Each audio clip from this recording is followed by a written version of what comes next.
Si, comme moi, tu es mandataire en immobilier, tu risques sûrement de rencontrer la même difficulté à gérer ta trésorerie. Alors, quand je dis gérer ta trésorerie, c'est quoi? J'explique moi mon point de vue, c'est que on est multicasquette. On doit prospecter, on doit mettre les biens en valeur, appeler les acquéreurs, on doit faire du marketing, on doit se former. Enfin bref, on doit faire beaucoup de choses. Et du coup, moi je fais partie des personnes qui ne peuvent pas tout faire et du coup j'ai vraiment délaissé la partie financière.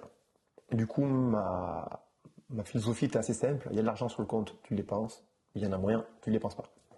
Sauf que je me suis rendu compte que du coup, est-ce que j'investissais de la pub quand il fallait? Est-ce que je me formais avec de l'argent que j'avais? Enfin voilà.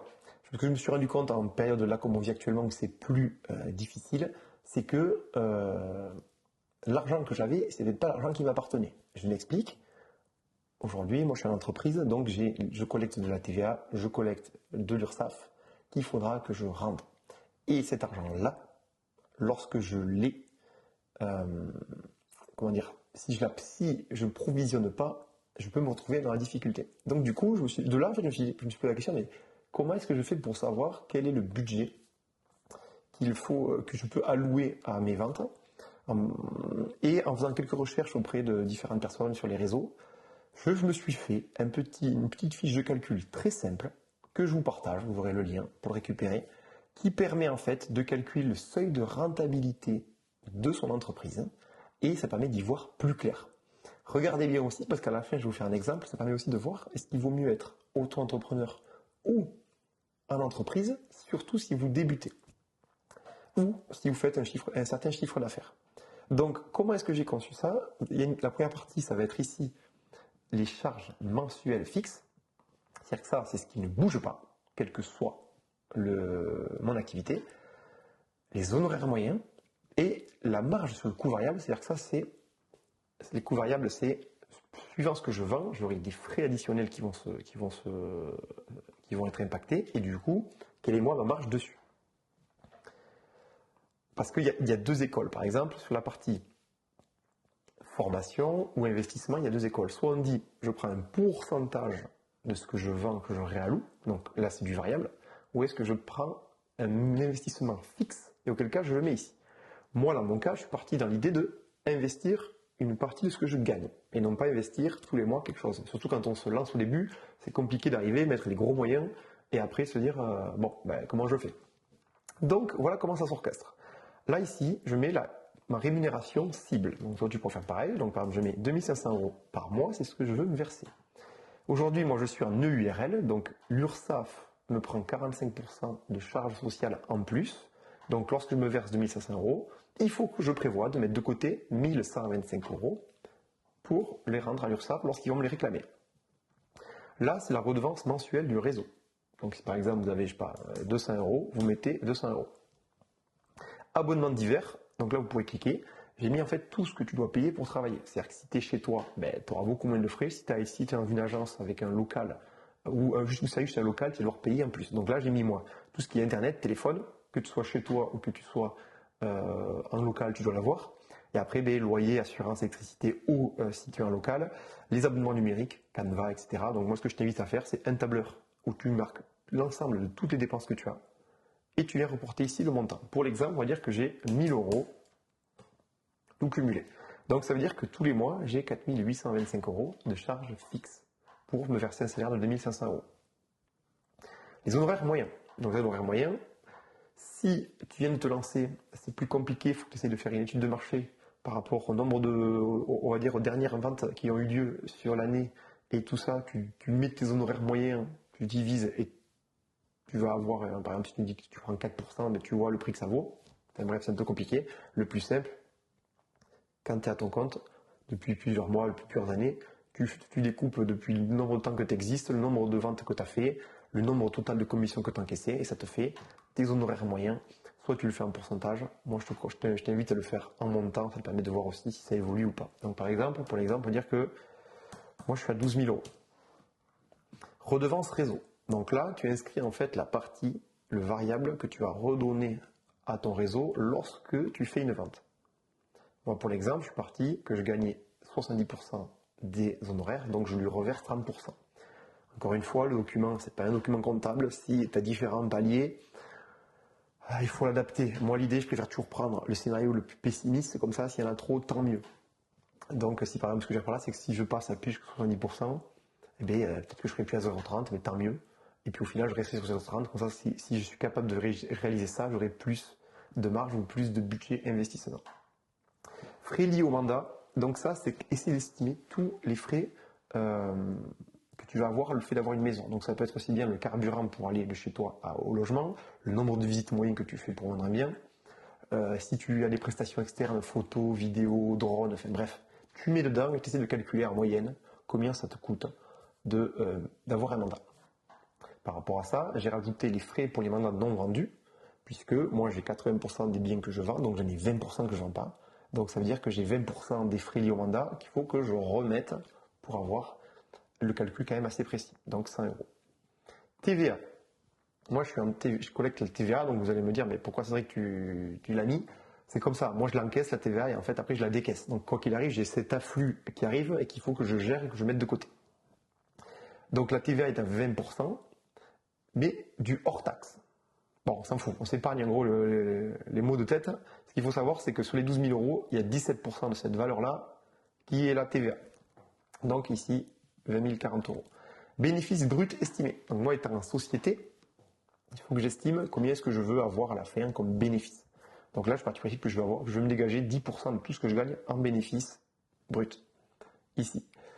Ensuite, il y a l'impôt sur les sociétés. Donc là, je vous ai mis le détail si vous voulez être expert. Bon, moi, c'est pas le but. Sur 10 000 euros, en gros, si je fais moins de 40 000 euros de bénéfices, 42 000 euros de bénéfices, j'ai 15% d'abattement, enfin d'impôt. Donc 180 euros sur les 12 000. Budget investissement. Donc là, par exemple, je me dis, allez, mon objectif, c'est de mettre 10% de ce que je gagne dans l'investissement, que ce soit l'investissement en pub pour acquérir de nouveaux prospects ou de l'investissement en formation pour moi me développer. Ça peut être aussi de l'investissement en sous-traitance. Par exemple, se dire, mais tiens, aujourd'hui j'ai envie de me faire un site web, j'ai envie de déléguer certaines tâches, mais je vais piocher dans ce budget-là. Donc là, c'est du variable, c'est toi qui le marques. Donc on arrive ici, on voit à un montant sur coût variable de 8 820 euros plus 4 825 euros. Je t'ai marqué ce paragraphe, la marge sur coût variable. Ça, sincèrement, tu n'en tiens pas forcément compte, c'est plus pour savoir. En gros, voilà, pour avoir un repère, mais là c'est plus pour la comptabilité, toi le t'en fiches. Ce qui est hyper important, c'est ça. Et c'est ça que moi, ça m'a mis la lumière lorsque j'ai fait ce tableau-là. Mon seuil de rentabilité, donc pour que mon entreprise soit rentable tous les mois, je dois faire 2 ventes ou 18 207 euros.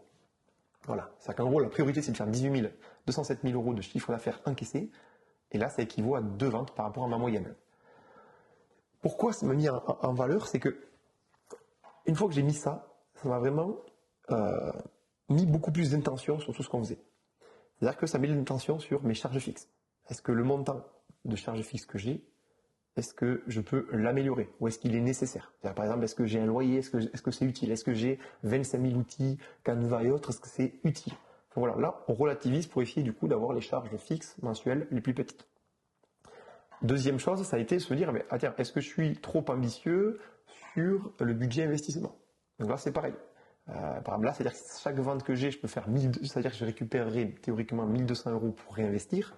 Ça peut paraître beaucoup, dans ce cas-là, je peux me dire, je vais partir sur 0,05. Ça me fait plus que 600, 5% de ce que je gagne. Ça peut être intéressant.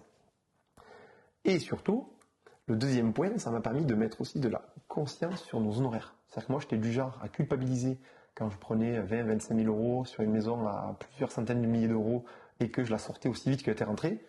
Et en fait, en voyant ça, je me dis, mais limite, je ne prends pas assez cher. Parce que là, ça veut dire que il faut que je fasse beaucoup de ventes. C'est-à-dire que je suis parti sur l'hypothèse que je suis à 12, mais imaginons que je suis à 8 000 euros parce que je vends des petits produits. Je suis à 8 000 euros et que je veux mettre 10% dans mon acquisition, 0,1. C'est-à-dire qu'il faut que je fasse 3 ventes et 20 000 euros. Donc c'est important. Donc là, on voit vraiment l'impact d'avoir les plus d'honoraires possibles. Donc ça, vraiment, j'ai conscientisé ça. L'autre chose que j'ai conscientisé, vous le verrez en bas, c'est la différence qu'il y a entre être auto-entrepreneur et être en entreprise. Ce qu'il faut savoir déjà, c'est que bon, si on paye moins d'URSSAF à notre entreprise, c'est parce que on a des couvertures qui sont moins importantes, si on arrive à la retraite, etc. Mais du coup, c'est intéressant de se poser la question de pourquoi est-ce que je fais de l'immobilier, qu'est-ce que je veux faire, quelle source de revenus je veux avoir avec. Parce que si vous envisagez de faire ça, de faire quelques ventes par an, de vous faire 2500 euros de revenus et de ne pas avoir forcément les emmerdes, rester en entreprise, ça peut être une solution. Si à l'inverse, vous dites tiens, moi je veux grossir, faire 150, 200, vous serez obligé de passer par une entreprise, et donc il faudra prendre en compte tous ces frais-là. Donc regardez, on va faire la même simulation.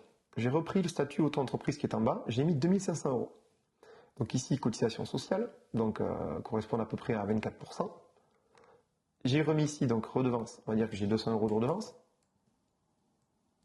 200 euros. Et j'ai toujours mes 1000 euros. Donc là, on voit déjà que la différence, elle est ici. 4096, au lieu de, j'économise 600 euros en frais fixes. Honoraires moyens, donc je les ai remis, 12 000, 12 000. Redevance réseau, je reste sur la même. Frais liés au mandat, on reste sur la même. Sauf que ce qui change, c'est toute la partie ici. TVA, bénéfice brut, impôt sur les sociétés que je n'ai pas, que je mets ici. Et montant des coûts variables 4800, là où moi j'étais avant à 8008. Et enfin, là où c'est intéressant, c'est que si on arrive à la fin, en imaginant que je fais 12 000 euros d'honoraires moyens, il me faut 2 ventes ou 18 000 euros par mois pour me verser 2500 euros par mois. Important. En auto-entreprise, il faudra que je fasse soit une vente, soit 6 826 euros d'honoraires.